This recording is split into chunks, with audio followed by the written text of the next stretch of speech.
90% of the businesses that we track meet one number. When I do talks, I always say, I want you to remember one number. If you walk away from this podcast today, I want you to remember one number. 2. 90% of you, if you get to $2 of gross margin for every dollar of labor, regardless of what that labor does, you will have a successful business, and it will be consistently successful. You're listening to the Bright Podcast, where we interview business leaders to learn insights and tips they use to navigate their industry. Now let's get back to the conversation. Hello, everyone, and welcome to a Cash Day Key Takeaways. Welcome. We're about to talk about some really neat things, and Greg, as I call him on stage, he's the godfather. So we're going to dive in. Greg, welcome. It's so good to have you here today. You have a couple books out, so tell us a little bit about some of the books that you have. The 2 books, the original book was Simple Numbers, Straight Talk, Big Profits. I wrote that in 2011. I didn't go to the accounting profession to write that book. I sort of went to the entrepreneurs and said, of the successful people who knew finance intuitively, what are they looking at? Really, I felt like we got to the conclusion that I've always been looking for, is looking at your business as the best investment and return on investment that you'll ever have of any investment that you'll make, and treating your business like that most valuable asset, but understanding that I've got to have profitability, I've got to have cash flow, I've got to have capitalization. How do you get all of these things in business to play nicely together? And really it illuminated a lot of the key aspects that we believe in, things like looking at leveraging labor in a more effective way inside the business, and new metrics that we've really found our clients and our followers of Simple Numbers to find very, very useful, to just simplify things and not have to look at 1,000 numbers. I'm just looking at a handful that really matter. We saw this on stage a few months ago. From what I understand, the left side, the left tranche right here, is the total market that you've studied. I think this is 100 businesses, and then there's an up and a down set tranche of them. We try to get 100 companies, all different geographies, all different industries, and we try to get a diverse businesses. So it's roughly $1 billion of revenue at any given time, which means it's an average of about a $10 million privately held business. And it gives us some insight in terms of really looking at labor relative to gross margin, profit relative to gross margin, I think are the 2 most important numbers that we follow in this. First of all, what are the 3 types of LERs, the labor efficiency ratios that you're going to mention on stage? Yep. I'd like to dive into total LER first.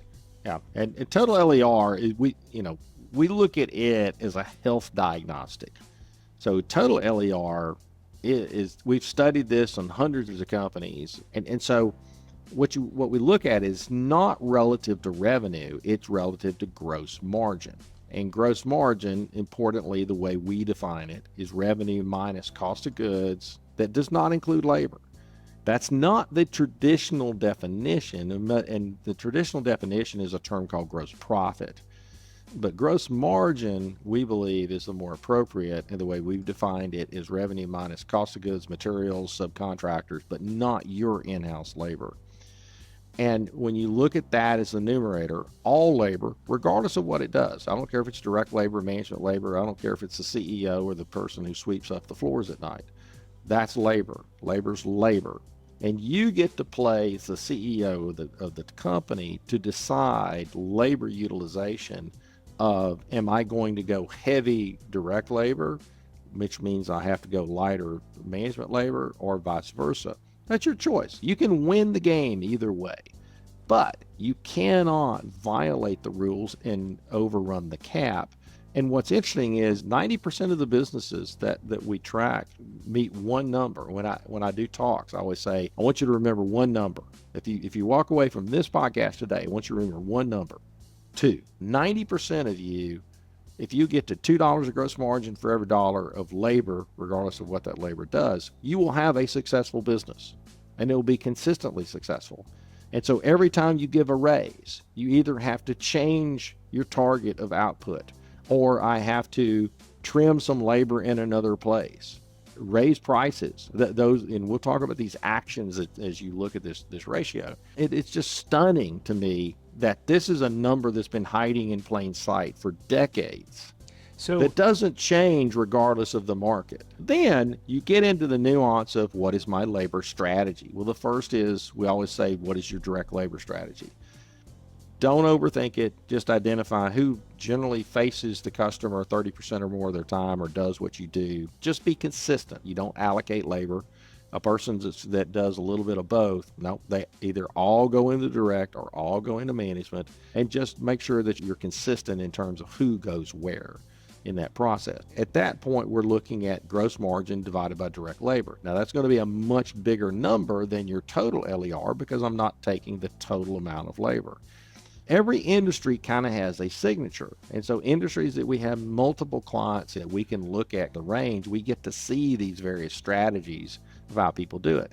But direct LER is not so much a health diagnostic as it is a movement analysis. You're watching the trends of it and saying, am I getting more leverage of labor? Am I getting less? If I'm a landscaping business and I should get a 4 LER for my direct labor doing irrigation and landscaping, and I see it's dropping to 3.5, what am I going to do about it? Because I can tell you, as it drops, you can see it having a direct impact on your net income. And that's telling you why I'm not profitable. I must take action. And we'll get into some of those actions here in a moment. So if someone spends more than 30% of time facing the customer, then they are direct labor. Meaning if you have a restaurant, Yep. A waiter. Yep. Right? That's right. Waiters, front of the house, Front of back of the the house. house, and staff. Those are all direct labor. Yeah. Let's dive in. I want you to teach us about management LER. Everybody else who's not direct. So define your direct labor first. Yep. Everybody else by default. And there so isn't any that's overlap from what you said. It's No, you're either one or the other, the whole person. And just gross wages, forget about payroll taxes. Stick to the gross wage number because everybody knows what they get paid. And this multiplier effect takes into account all that stuff. And so once you're there, now the nuance here though is the numerator, what management labor is held accountable to, is different than what direct labor is held accountable to. Direct labor is held accountable to gross margin. Management labor is held accountable to what we call contribution margin and what many of you would call gross profit. So it's after direct cost, after direct labor. That's the number that management is responsible for. And the reason is this: management has 3 functions. I must drive revenue, I must control direct cost, I must manage direct labor. Those are 3 distinctly different functions, and I can't focus on one to the detriment of the other 2. And so therefore, the dollar that drips out is the pure horsepower of the business engine. That's what management is responsible for. And given some of the trends I'll share in a moment, you'll see why that matters. And this is a lot for those of you watching right now. Total LER, health of the company. Direct LER, front of the restaurant, if you will. Management LER is everyone not front of the restaurant by default is everybody else. Management, admin, everything else. Our goal on the total LER is 2.0 or higher. And it is a ratio, as Greg has said, and he'll teach us in the learning day. The higher the number, the better in this case. Yeah, because this is an output measure. I want more dollars of output for every dollar of input. Labor is an input. Margin is a consequential output. Yeah. Let's dive into analysis and actions for LER. For every dollar I'm spending, you have some great questions here. Am I getting an increased amount of gross margin? Yeah, the thing about it like this: if my typical labor efficiency ratio is 1.9, and I say entrepreneurs are never satisfied with where they're at, I want to go hire a new person. Well, I go hire a new person. Do you have an immediate change in gross margin? No, you're paying that person, and you're going to immediately cause total LER maybe to drop to a 1.8 or a 1.7, depending on how expensive that person is. Yeah, that's a temporary investment, but how fast can you now create gross margin to cover the wages of that person who got added to the system? And so therefore, you've got to maintain that process. But the thing is, it's one of those issues that it's no respecter of the actions that you have in salary adjustments, because I can add a body, I can give a raise, I can pay a bonus. Those are dollars. And I don't care what your head count is, at the end of the day. It's about margin. And it's not about margin per person. It's about margin per dollar of input. That's what can be measured in that process. And like you said, if LER is going from a 3 to a 2.9, I'm losing altitude. One of the things that people think that happen, if I get bigger, I'll be more profitable. No, in most cases, you actually get less rate of profit as you get bigger unless you find some unique and innovative ways to overcome that. But if you're going down, I can cut labor, not exactly my favorite choice, because I got to have labor to succeed. You can't have a business without labor. Can I raise prices? And we'll talk a little more about the price raising thing.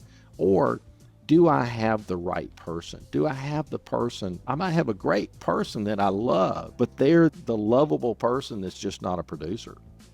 I got to get people to produce. And so these are the questions. When you see those ratios, really kicks you into action mode of saying, I got to do something about this. I cannot just let this continually decline, because I will eventually be in a stressed situation and possibly even go out of business.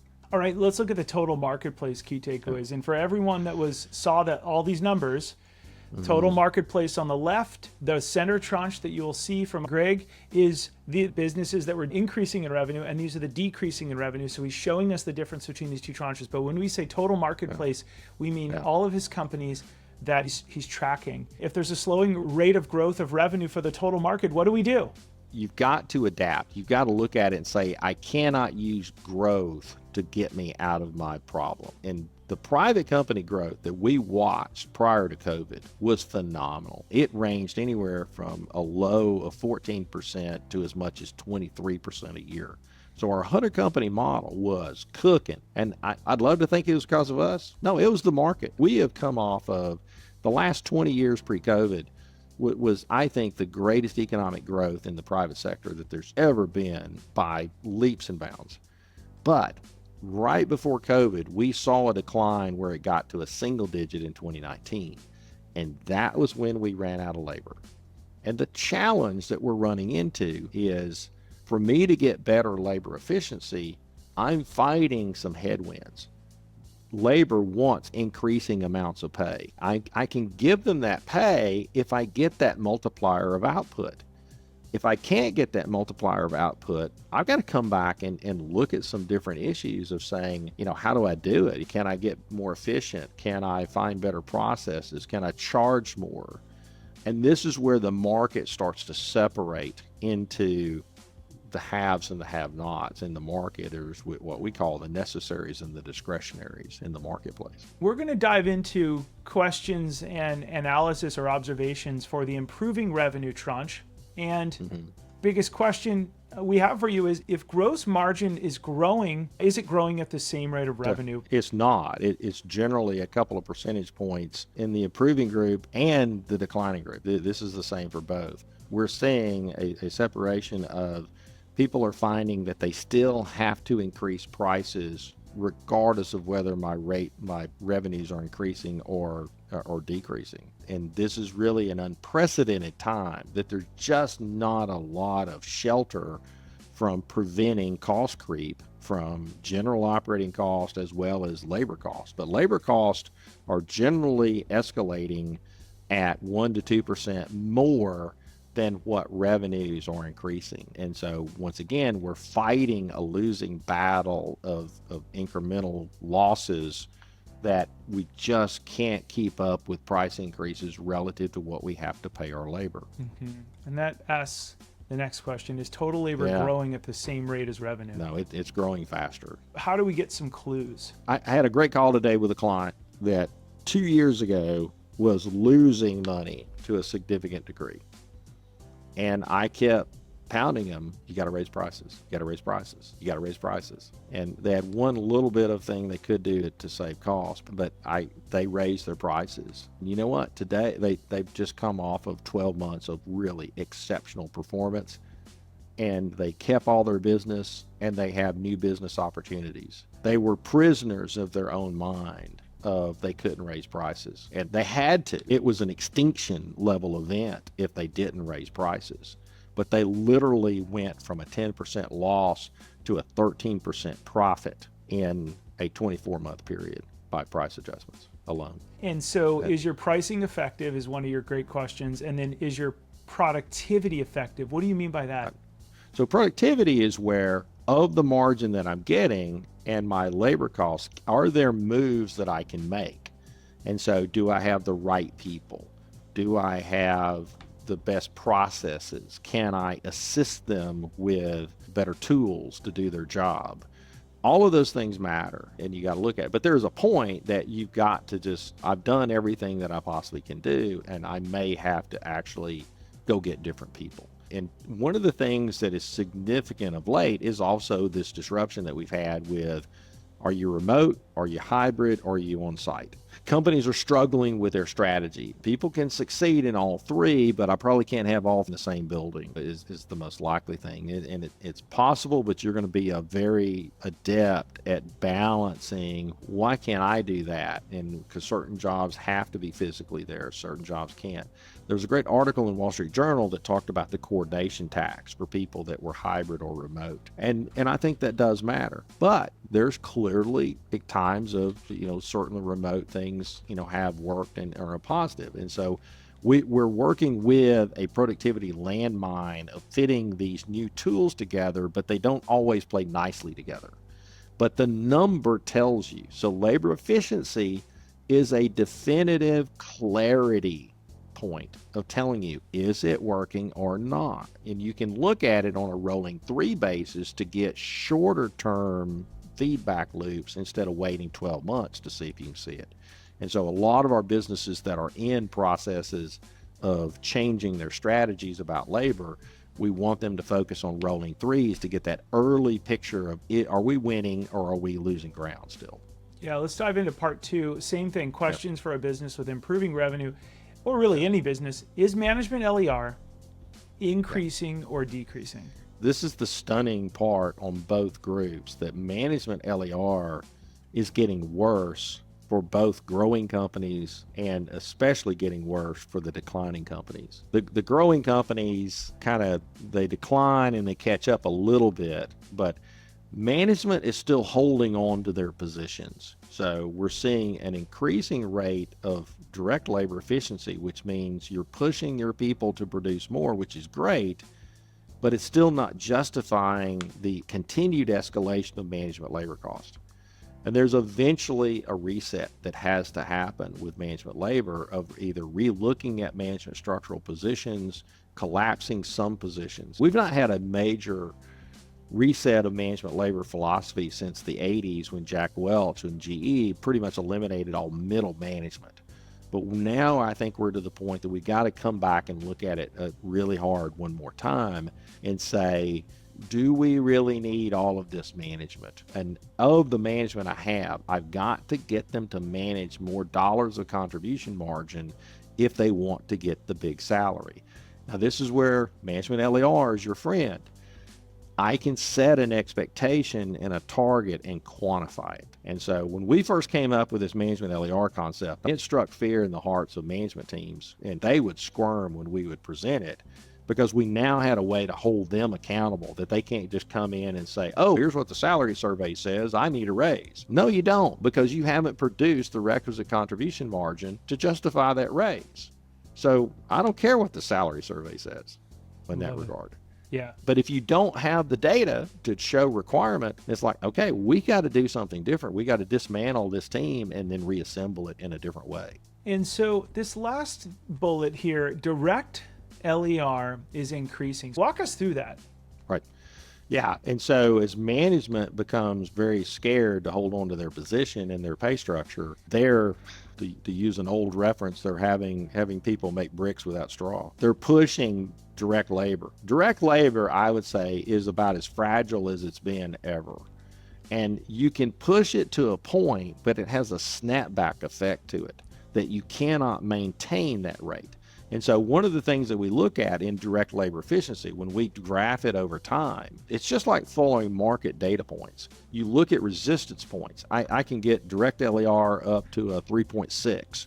And every time I get it to a 3.6, it falls back to a 3.2. Well, that's telling you that people, they either do quiet quitting on the job, they start slowing down, they look busy, but they just don't get stuff past the finish line. And you can see that in the data. If your direct LER is increasing, that means that your team is hustling and they're clicking. I mean, it's Friday night every night. And so everybody's running past the cash register. And that sounds great. But humans have this incredible tendency that they cannot maintain that pace. And so you have to be careful that when you see what your company best direct LER is, it's what we call running hot. And every time I see an upward spike in direct LER, first question out of my mouth for our client is, are you running hot? I can tell you what the numbers say. You've got the eyes on the people. Yeah. Is this sustainable? And I will tell you, 9 times out of 10, they immediately say, nope, that's not sustainable. They know it. And it's like, okay, well, let's don't forecast based on the 3.6. Let's forecast based on what are you going to settle back into? Is it 3.2, 3.4? Where are we going to be? Where can you manage them to a sustainable rate in that process? Yeah, excellent. Now, the next step you said is diagnose what are the types of businesses that have increasing revenues. Yeah, it's what we call the necessaries. And so the necessaries are the ones who can pass through cost increases with increasing pricing. So like HVAC is a good example. I mean, that group is a necessary. When you're hot, you call them. When you're cold, you call them. Electrical, same thing. You got to have electricity, core business services. But if you can raise your prices relative to what your cost input is, and you're a passionate business, like we've got some vet clients. People love their pets more than humans for the most part. And so the good vet practices have been able to raise their prices and move things along. And so those have been fine.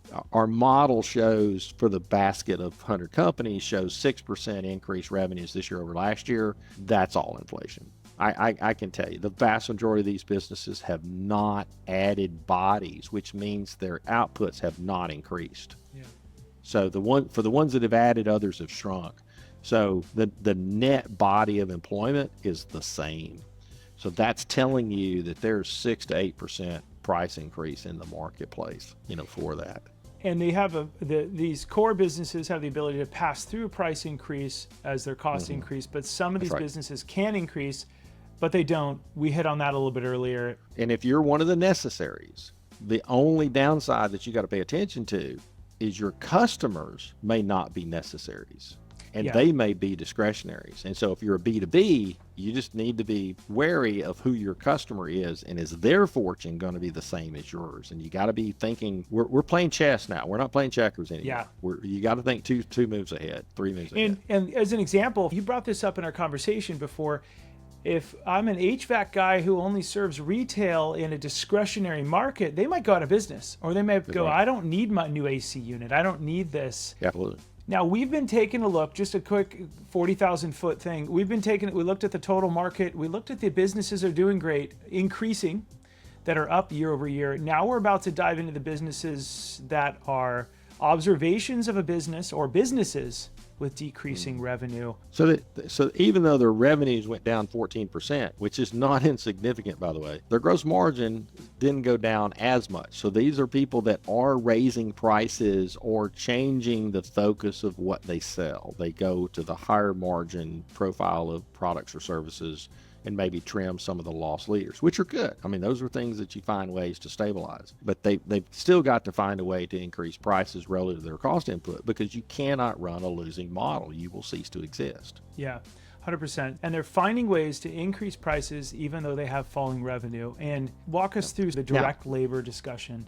Now with them, they have increasing direct labor efficiency. They get an A+ for going from 251 direct labor efficiency up to 260. So they're adapting their direct labor as those revenues fall. That's right in front of them. But that's not enough, because what they're not doing is adapting their management labor And management labor is a tougher call. I get it. But there's a lot of people who are in these discretionary businesses that they're hoping for, hey, this is just temporary, it's going to turn around.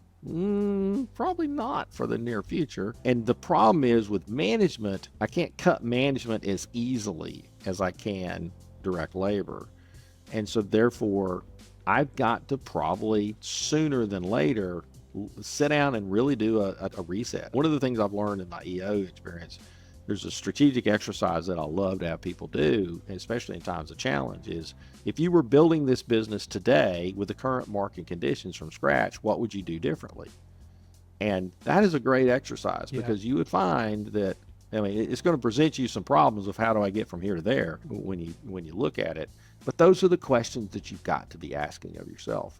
But the data is just stunning of management is holding on and beating the crap out of their direct labor, trying to hold on to their position. And they're giving back dollars on the bottom line to justify that salary, but it can't stay that way. It's got to change. And again, if you have a COO or a CFO, you can't slice them in half. And if you just have one person, just a few key roles, you can't just let them go and change that bottom line. It's a little more difficult sometimes with a small business, right? But there again, being private businesses are infinitely more entrepreneurial in mindset. And so you've got to go back to your entrepreneurial roots. I've had a lot of owners re-engage in their businesses of late and started taking on some of those functions as they trim management labor to correctly do what's needed to be done. And to be quite honest, they're actually a little happier. They feel more connected to the business, for this period of time. So it's not out of the question to sometimes you got to pick up a hammer again. And we're going to dive into the second part of this, but that really concludes this one. And we must reset our total labor structure to what the market is willing to give us, right? Let's dive into the last slide that we have here. The declines are what we call the discretionaries. So we look at discretionaries and you've got the top half and the bottom half. So the top half are what we call highly desired discretionaries. The bottom half are the I can postpone or do without discretionaries. So the postpones or do without, they're getting hit. They're getting hit hard. Those are the businesses that are down sometimes as much as 20%. But even the top half of the highly desired discretionaries have seen a lot of steam come out of their model, and they've started to now decline. And now they're very profitable, and so they've got life. And so those are the businesses that have to look at the marketplace and say, can I affect the market, or do I just wait this out? And this is one of the key things we always talk about in simple numbers. You got to get profitable what you got, and you got to be fully capitalized to get through the bumps of the market. And if I can get people to do those two things, I can stay in the game a lot longer and wait out these weak conditions. Because I mean, there's a ton of people struggling right now to see any effectiveness of their marketing spend, and we're big fans of marketing. I'm not against marketing, but people are really struggling to get marketing effectiveness more so right now than ever. But every now and then you'll find that your thing will work. But broadly, I would say everybody's probably really challenged to, is there enough fish out there to go fish for? And I want to wrap it up with this final bullet, because we've already just talked about this one. Even necessary businesses have customers in discretionary industries, right? Retail might be difficult in certain areas and stuff. So we kind of discussed on that. But I really like what you said earlier. This is our final bullet, final slide. There's more swing and profit with discretionary businesses, you said. The good times are higher and the bad times are worse. Yeah, because you're going to see when you look at the chart of the data, the discretionaries in the middle part, this rate of profit has stayed pretty consistent. The discretionary businesses 2 years ago were 3 points higher in profitability than the group that was growing. Now, they were growing at that time, but them being discretionary businesses, when the market is hot and you've got consumers that are not price sensitive, and you're good at pricing the value of what you got in the conditions of the market at the time, hey, you're riding the big wave. But that's where you've got to understand the famine is coming, and you've got to put some of that hay away, and I got to get through the down part, and it's just, when is that other part going to come back? The challenge at the moment is we've hit this new shift, I think, in that there's just not a lot of growth engine in the U.S. economy nor the world economy, that I think we're playing the game of optimization now. And so my message to everybody is, yes, grow if the market allows you to grow. And growth is going to come probably more in spurts of moments of opportunity. And then you're going to pause and look at it that way. But you're going to optimize.